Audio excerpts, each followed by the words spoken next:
May isang taong nagtanim sa kanyang ubasan. Pinaupahan niya ito. At pagkatapos ay umalis.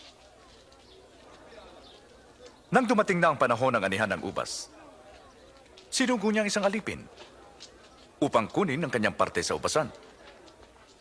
Ngunit binugbog siya ng mga kasama at pinauwi. Kaya't nagsugo siya uli ng iba. Ngunit binugbog din nila ito. Hiniya at pinauwing walang dala. Sinugo niya ang ikatlo. Ngunit sinugatan nila ito at itinaboy. Dahil dito, sinabi niya, susuguin ko ang tangi at pinakamamahal kong anak. Tiyak igagalang siya. Ngunit nang makita siya ng mga kasama, sinabi nila, ito ang tagapagmana.